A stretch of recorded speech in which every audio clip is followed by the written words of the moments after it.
Welcome, everybody, to our first podcast here at Grace Beauty. I'm very excited to launch this first podcast, and the month that we're actually launching is quite significant. It is our 12th birthday, and so we thought this is the best time to launch this. As I said, it's been an idea in the making for quite a while, and you're probably thinking to yourself, well, do I really need another podcast in my life? Because there seems to be a lot of podcasts out there. And, why are we doing this?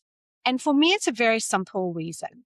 I'm doing this because throughout my journey as a business owner, I have had those aha moments. And those aha moments have really changed my perspective on things, opened up my mind to new things, and I feel have helped me through my business journey, even through my career as a beauty therapist. And so that is why I want us to do this podcast, is because I meet some amazing people. I have a lot of aha moments, and I just really wanted you to have that moment too. I wanted to be able to provide a little bit of inspiration, thinking about something differently. And so that's actually the whole basis of this podcast. It's just those moments. So I'm really excited for our first guest to join us. And when we decided that we were going to do this, it was like, who are we going to go first? And I immediately thought about Frog, because I've met Philip, who is the MD of Frog. And this was actually something I just realized the other day, was I actually came across Frog Consulting and did some work with them before I owned Grace Beauty. We had a conference, and one of the consultants, he came and he did a whole big talk about business at that stage. This was really in the 2000s. So, we're going back a few years. And then indirectly, I've sort of known about Frog. And just so recently, I have connected with Philip, and I've had a lot of aha moments with him. And so when we were thinking about this, he was the first person that came to my mind. And I had a meeting with him, and he said, look, you have to talk to Emma. Emma is out on the coalface. She is a beauty specialist consultant. She will really help with what you're trying to achieve. So I'm very, very excited to invite Emma as my first guest, Emma, on my little podcast journey. I really appreciate you taking the time today to come and talk to me, especially on this really cold and not so nice day in Wellington. Yeah. Thank you so much, Terry. It's really exciting to be here and join you on your first podcast. Tell me a little bit about you, and how did you start into this world of the beauty industry or the hair industry? Yeah, so it would be around 25 years ago that I trained as a beauty therapist in Wellington, actually, at the Wellington School of Beauty. And I developed a passion for client service and skin, really. And that got me interested. And I was raised in the service industry, having a mum, who had successful hairdressing businesses. And so I grew up around environments geared towards making people feel good about themselves, and seeing my mum in action and all of that kind of thing. It was a really inspiring thing for me that was really embedded into my DNA. I moved to Wellington, got involved in customer service roles, and then moved into beauty. It was a really great decision for me, and since then I've worked in various roles, not a lot of them actually hands-on treating clients as such over the years, but it's all kind of worked beautifully together to lead me to where I am today. It's interesting because I'm a little bit like you too. I've been in the industry for a long time, but I've never really been a long-standing working therapist, like in, working clients, little bits in my career. Yes, I've been more same. on the other side, So how did you get into this consultancy side then? How did you, this? Because this is an interesting side of the industry. Yeah, it really is. So while I was studying beauty, I was working part-time at Boy Hairdressing on the front desk, with clients and that kind of thing. So it sort of led me into this hairdressing side of things. And, I was working there doing makeup, brow services, so that kind of thing. So my beauty was relevant and part of my role. And then I ended up managing hair salons from that point on, and moving to Auckland to become operations manager at Seville's. So that's really how I got into the management side. And then when I arrived at Seville's, they were actually using Frog, and it was amazing Frog, Paul Wacker, and he was just this amazing, inspiring person to me. And I got to see a job in action that I didn't know existed, something that I'd probably had these ideas of what I'd like to do or how it might look. It wasn't necessarily repping for a Yes. products, but I loved the idea of helping different businesses. When I saw Paul in action, I was like, oh my goodness, I found this dream job. And he was just amazing at it. So I had, quite a few years of, um, having Paul, he would come around and train all the salons at Seville's. And yeah, then I left Seville's to have my first baby. And then after my maternity leave, that's when I started Frog. So that's 15 years ago. And it was amazing to be on the client side of Frog, Yes. for quite a few years and to, experience it from that point of view too. So yeah, that was definitely one of those aha moments for sure. Do you know why it's called Frog? I was interested to know. Yes. It's called Frog. It's a very good question and one that I get asked often. So it's fun, results, originality, growth. Right. So it's actually an acronym for like a Yes. whole lot of things. Yeah. So it's also, the leap ups, progress. Right. So we, celebrate, obviously that's a big part of who we are, is about celebration, catching Yes. wins. So any leap up, um, is a great thing to Yes, catch. that's And cool. we're very big on that. Yeah, that's a nice thing.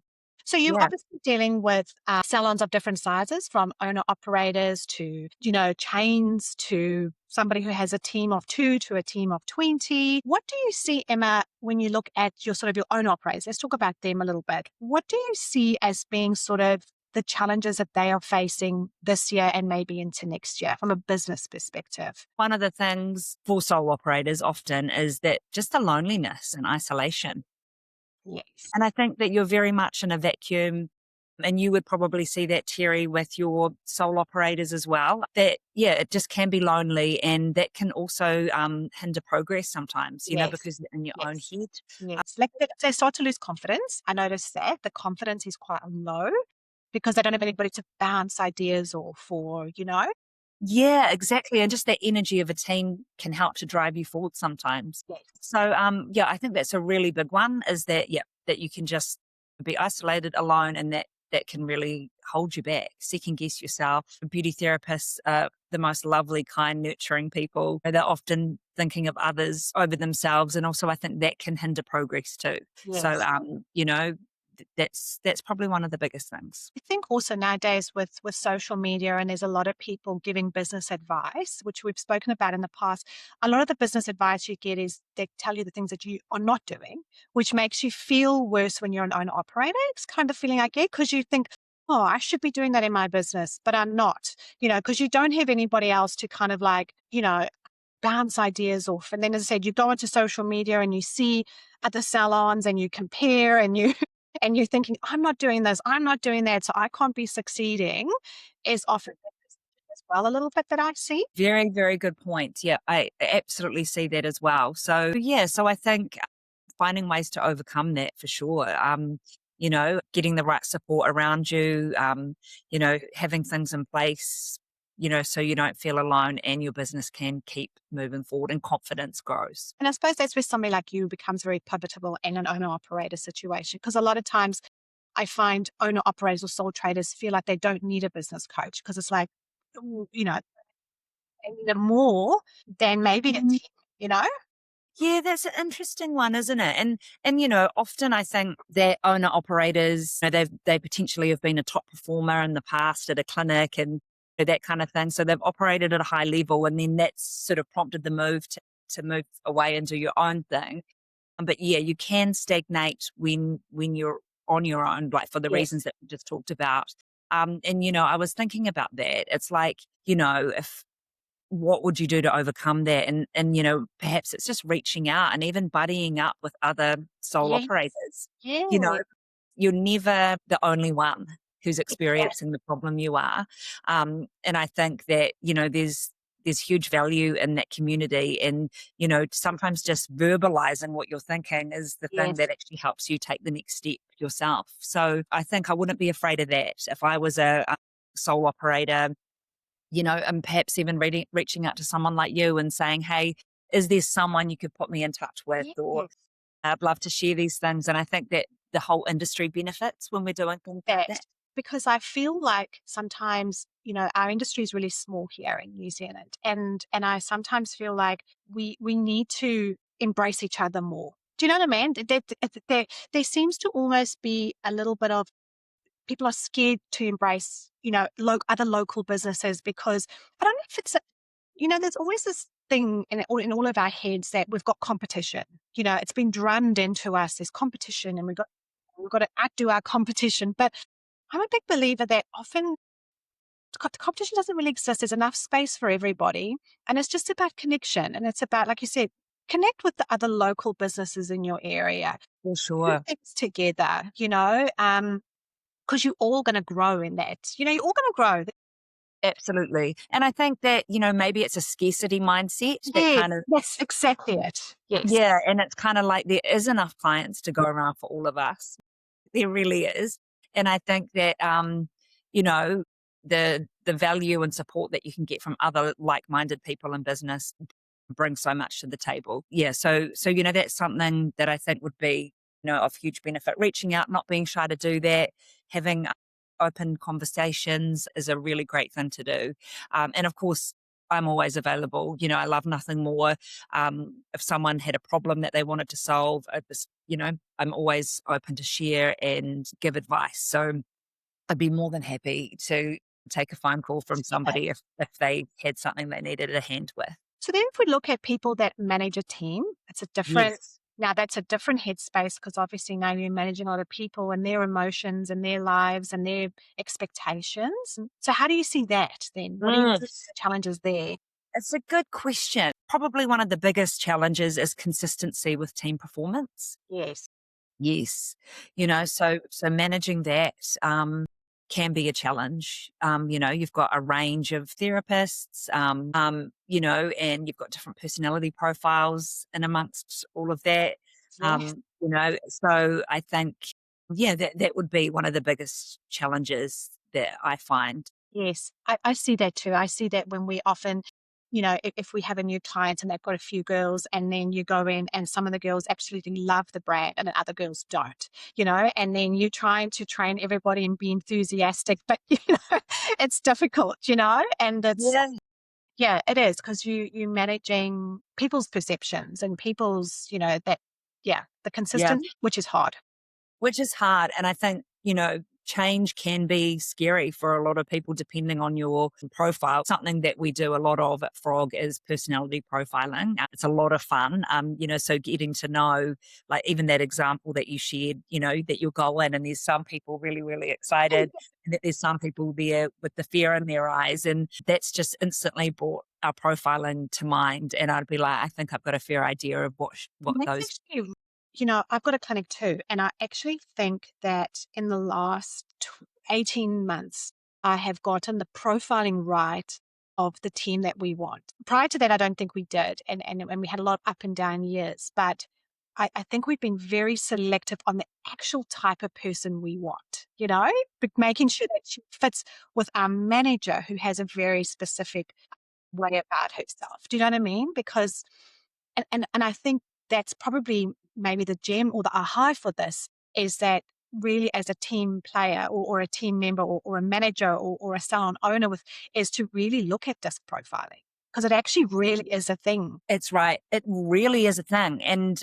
it's setting it up for success. We use something a lot simpler than disc. It's just Yes, something that easy, for yes, everyone to kind of, work out quickly. But it definitely would lead back to disc. yes, And, there's a whole, disc goes very deep, and yes, I've done disc myself at Seville's. We use disc. So you certainly learn a lot about yourself and ensuring that you've got team members on the right seat on the bus, yes. so that people are playing to your it's playing to their strengths, because you want to set them up for success as well. So, Emma, is that something that if any of our salons wanted to have from you, because it can be quite in depth and it can be quite, yeah, I mean, if you've never heard of these things before, which I know a lot of girls in the industry would have not really heard of this before, it's quite big in the corporate world, but it's not so big in our world. Is that something that you can support and help with clinics? Yeah, absolutely. Yeah. it is such a fun entry point to Frog Yes. because the team love it. So you know that once you do a session on profiling, there's going to be laughter. Everyone's learning a bit about each other, and it's like, oh my gosh, like, let's have fun at picking who we think's who. And Yes. so it's a really great, really, really great introduction. We get to know about who we are, on a deeper level, understand ourselves better, also understand our team members better. Yes. And then also we go on to then understand how to care for our clients better once we can Yes. read their profile, because, that's a whole other side to it. And Yes. it just gives a confidence in around how we care for our clients. It's like, if you have a struggle with that client, or, you Yes. have a block, it often comes down to personality. And when you can tune into that, then your job becomes so much easier and you realize there's actually nothing to be scared of. It's a little bit like they say, birds of a feather flock together. Do you know what I mean? If Yes. your vibe attracts your tribe, basically. Do you know what I mean? It's that whole, Yes. and if you can attract the same people as you and even the same customers as you, it's just a better experience, whether you're managing a team, but even as an owner operator, as you said, even understanding your customers and what they are like, almost profiling your customers, and just again makes it a nicer experience for everybody. Exactly. And I think that it enables you not to get so easily put off as well. Like if there's Yes. a customer who's a little bit blunt, or they just want the facts, or they don't like to be kept waiting, or often, in beauty therapy world, we can translate to that they don't like me, or, and we make it about a personal thing when it actually isn't. It's just personality. And then you can kind of develop a thicker skin and know that we actually can get along. It's actually not, down to me as such. And you can look at ways of how I'm going to talk about the home care to that person, and get really, targeted, because that's how we get rapport, isn't it? When we're matching, or like you say. Yes. So it might be just the simplest little thing that you can do to adjust. And then that makes that whole sort of experience flow better. And I think it takes away then that scarcity mindset, because and I see this a lot even with social media, and when you're trying to find your audience, they always say niche down to who your audience is, to who you want to talk to, and your business will actually be better. And I think that's when that scarcity mindset for any type of salon can go away, because I will say people come to the business because of you. They don't come because of the brand. That a lot of times salons stock brands that a lot of consumers don't know about, but they buy into you. So don't worry if so-and-so is doing that down the road, or so-and-so is doing this down the road, or whatever. It doesn't really matter, because it's about you and your personality that's attracting your customers. Yeah, that's a very, very nice thing to mention, isn't it? And I think, that obviously where you work, or, there's obviously a reputation there that your clinic has, Of and course. that will bring people. But you're right, at the end of the day, and I think that's one of the things in this role that I do that I'm so deeply passionate about, is supporting therapists and business owners, of course, to believe in themselves more. Yeah. No one else can be you or replace you. And I think that confidence holds a lot of people back in terms of, growth and all of that kind of thing. So nothing sort of brings me more joy than seeing people Yes. having this growth journey, doing better in things that they never believed they could. Yes.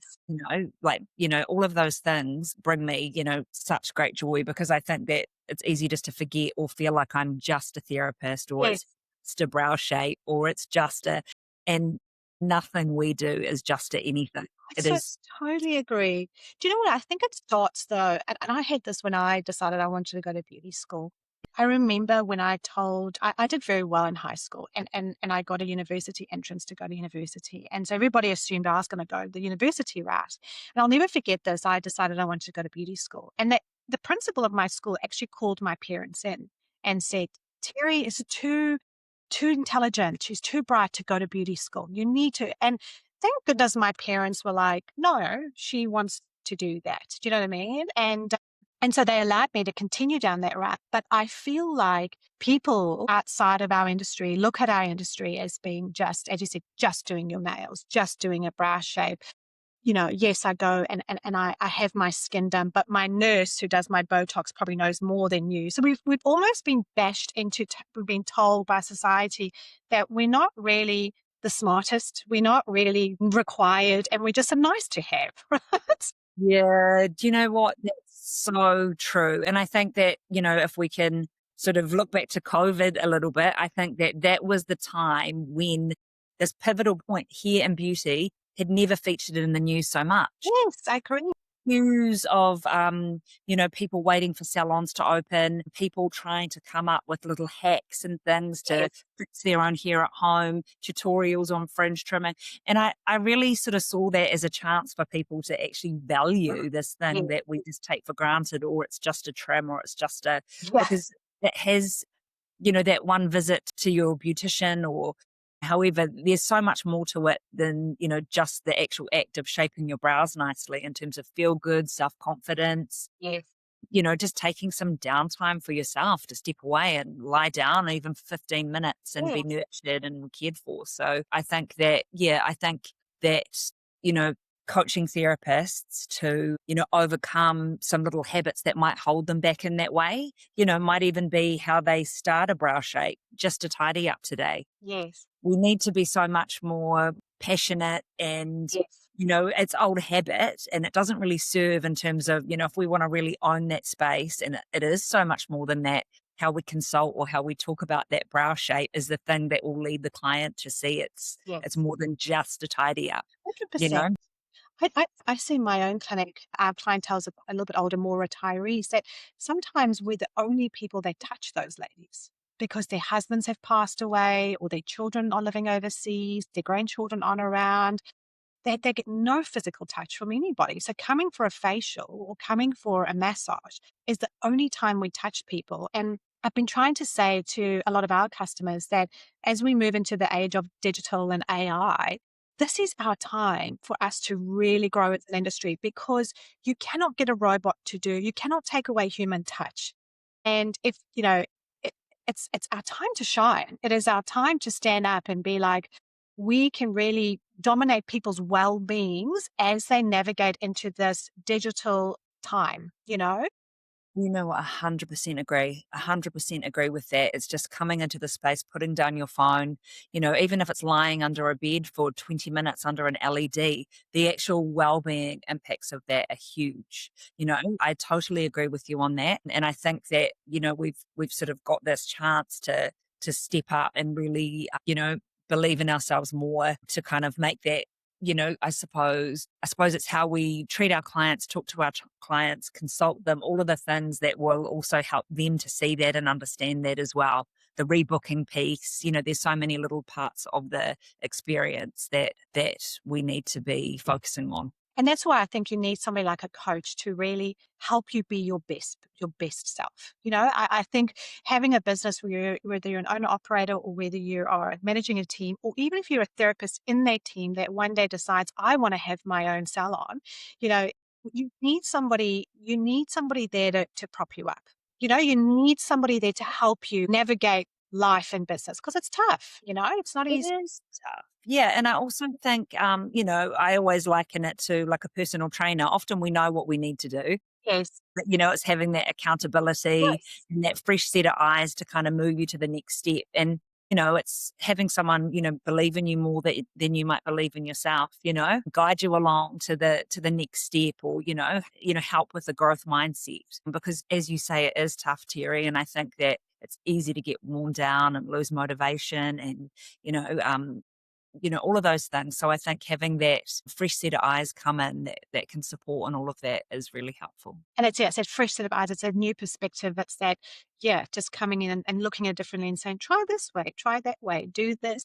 Smallest little thing. And it's not always about reinventing the wheel, or it might be something, that you've heard before, or, whatever. But yeah, I think that absolutely there's a huge help for Because people. once you believe in yourself, it doesn't matter about the numbers. And I think that's one of the things that I loved about Frog was, it's not about, we don't want it to become corporate, it's not about looking at Excel spreadsheets and, yes, you need that in business. Don't get me wrong. I'm not saying we don't, but if people feel the love, if your customer feels the love, if your team feel the love, then the money follows, the money follows. That's a very, very much a Frog thing. And I think you're right about that corporate thing. It's like no one got into beauty to be corporate, you know? Like they just didn't. And also though, there's, further to that terrible experience you had at school, and that you're too smart. I mean, for me, there is so much to beauty in terms of the science of products, the treatments, it's a sad view, isn't it? That some people have that. So I'm all about, proving otherwise, with that kind of thing. But I agree that corporate side and it's a feel good industry at the end of the day. And if you ask any therapist why they got into this industry in the first place, it's usually linked to helping others feel good about themselves. And I think, from an owner perspective, to kind of loop back to your question around, the one of the biggest challenges that I see owners experiencing with teams is around that consistency. And, I suppose how do we improve that? And how do we get everyone sort of on the team paddling in the same direction without it feeling corporate or too numbersy or that kind of thing? And 100%, I think it's that care first, and it's what's our purpose, what's our vision, and do we have really clear standards in place so people know what we're playing for? So I think that, once those are in place, your conversations are really care conversations, and it's always linking back to, what's our purpose? Like, what does amazing client care look like to us if we're Yeah. serving our customer, to the best of our ability? Like, what do they really need, genuinely need, hand on heart, to be using at home to continue building on the beautiful results we achieved in clinic today? That kind of thing. I think it's got to be care, and it's got to be authentically coming from that place. And then you're right, the numbers are just a result of the conversations that are going well, you know? So totally agree with that. I think heart and soul is very much a frog thing. Yes. Having fun, having stretch goals, of course, but enjoying that growth. It won't always be comfy for everybody. There's always challenges because you have to dig deep and, challenge yourself on old ways of thinking and that kind of thing. Any growth is, they'll Yes. yeah. But yeah, I think that's very much a frog thing. And yeah, I think hopefully I've Yeah, answered. that's kind of what that's kind of the aha I get from it. Do you know what I mean? It's Yes, just treat people with love. Do you know what I mean? It's like just treat people with love and respect, and yeah, and the rest will come through to you. Do you know what I mean? Like, the money will yes, flow, your business will grow, you don't have to be this hardcore, no, hardcore that's like business person trying to, and it doesn't matter, even as an owner operator, you don't have to be like that to be successful. That's not the 100%. success. There's other ways of being successful, you know? There's other ways. And I think as well, you know, by taking that kind of hard approach to the numbers, we need to do more, or it might be sell more, or, Yeah. rebook Yeah. more, or whatever it might be. But I think sometimes the missing piece in all of that too is how, like, people are often just on habit loop of doing the same thing about how they approach their rebooking or and that's one of the things that I love doing most is kind of zeroing in and, let's look at that part of how you care for your clients around rebooking, and might just be the one little thing you change up that unlocks, your results or whatever. So I always like getting really personal and bespoke to the therapist, looking at their profile, what's going to work for you, what could you say different. But I think that we need to support the teams with new things to say, with new things to try, in order to help improve their client care stats. If we're going to, client care stats or quality service measures, as we call them, that frog. Because one thing's just saying this has got to improve, but if we don't actually give people the support and the tools, it's hard to change. Because the definition of insanity is doing the same thing Yes. over and over and expecting a different Yes. result. Yeah. Yes. Yeah. So I think that it's, helping people. So if I was a business owner and consistency was something that my team was struggling with, I would look to myself and ask, how clear are the expectations and the standards of what I want to achieve with my business to my team. And if they're not clear, the first thing I'd do is I'd go away, I'd get a piece of paper and I'd write them down. I write down what I want to achieve with my business in terms of client care standards. And then I would let the team know that. I'd have a meeting and I would share this is what we're wanting to achieve. This is what I'm aiming to achieve for our business in these areas. Because I Yes. think a lot of the time it's the unspoken thing. And we Yes. haven't actually made this clear that this is where we're heading, and allowing the team the opportunity to know that with absolute clarity. Because I think that's helpful. Because they buy into it then. Do you know what I mean? They buy into the vision of where you're going, especially if you have a team, they buy into that. And that is important. Yes, absolutely important. I saw that actually with my little team in my salon is that we have changed our meetings before. It just used to be me and the manager, we used to catch up and stuff. Yes. And they were like, no, actually, we'll get them involved, and we're like, we want to add this treatment. We want to do this. We want to do that. What do you think? You think we should add this in? And it's interesting because of what I thought we wanted to add into our program or into our menu was different to the feedback they were giving, you know? So that's, yeah, I think that's really a cool thing too, is if people understand Yes. where you're going, what you're trying to do. Yeah. Right down to, do I have a clear vision? Yes. Like, what's the vision for this business? When I opened it at the very beginning, what Yes. was the purpose? What did I want to achieve? And I think that often that sort of gets diluted or, Yes. left behind, and we don't enroll every new person that comes onto the team into that with absolute clarity. So they can get on board and, work to achieve. Think with your owner operators and even for them to be clear on their vision. Why Yes. did you start this business? So that when you're having those moments of, I don't know if I can do this, you go back to it's all going back to your why, right? Why am I doing this business? What was my vision when I set this business up? I think we It's a also, really It's a really great place to come back to, isn't it? Like, I think you've said it beautifully, actually, that in those moments of self-doubt or questioning yourself or coming back to that is a really anchoring place to go and connect and, reset, and make decisions from, yes. So yeah, totally agree. The ones that I see as owner operators who succeed really understand that the ones that don't have just given themselves a job.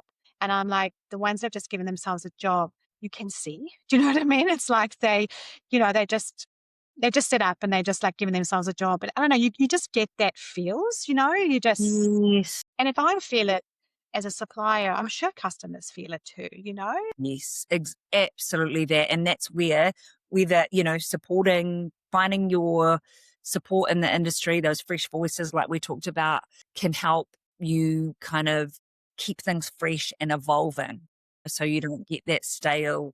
I think, yeah, it's like like, even if we look at a team sport, you've got the morale around you all the time to be driving you forward together and that kind of thing. So you're right, having the fresh set of eyes and support coming in is very important. We're tribal people as humans. We're not designed to be Yeah. in isolation. We're not designed to work on our own. That's why people struggle with COVID too, that Yes, disconnection. And, we're still seeing the ramifications of that. Our whole society has changed because of that now, and that's just very much so. Yeah, it's such a good point.